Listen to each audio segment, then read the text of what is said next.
Welcome to this presentation of intimate family violence, where we look at the historical and religious factors, as well as how family plays into this current issue.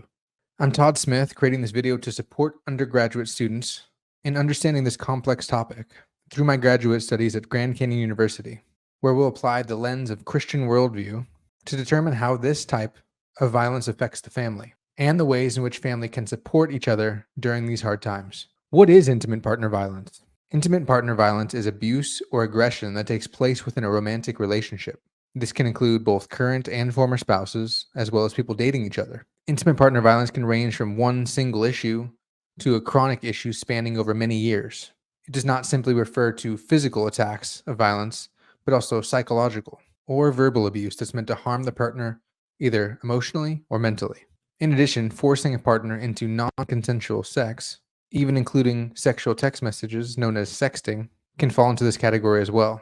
Any sort of unwanted attention or contact that is cause for concern or fear for their safety or the safety of a loved one can be known as stalking and is also considered to be intimate partner violence. Let's talk about the prevalence of intimate partner violence in the US. Here are some stats that really show how big of an issue this is. This has affected millions of people over the years.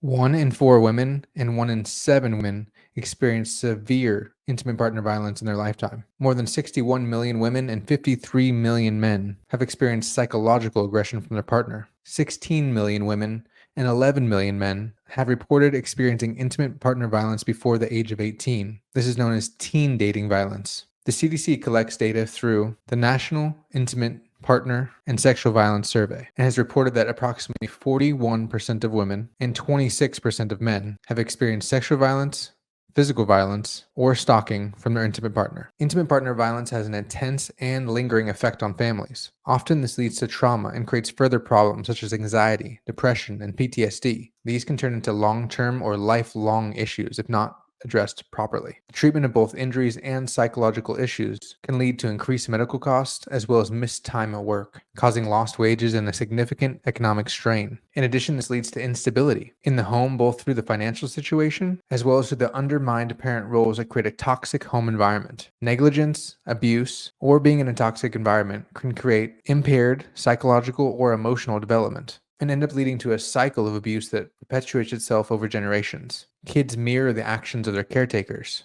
and end up being unable to regulate their emotions in hard times. It's important to note that intimate partner violence was considered a private matter in the 1950s. Women had less rights and were considered closer to property to men. In the 1970s, as feminism gained momentum, they were able to raise awareness around this issue, advocate for themselves, and begin to make changes that led to support. In 1994, there was a marked change in legislation that led to restraining orders, stricter penalties, and more resources from the government both to prosecute and prevent these instances, which were now seen as crimes. In 2013, this act was reauthorized and included more support for Native Americans and LGBTQ+. However, during COVID, instances of IPV went up. Tensions grew and people were trapped in their homes. There has since been a constant effort to bring greater awareness to these issues, provide stronger legal protections, and educate people to avoid these types of behaviors or catch those who do. New legislation has provided economic support for victims, such as financial aid to help victims gain financial independence. This has allowed the victims to find a safer environment away from the abuser or the threat of financial instability. There's also been an increase in the amount of support services available. This includes help with enhanced healthcare to help victims recover without the financial burden of either not receiving treatment or receiving treatment and ending up in debt. Finally,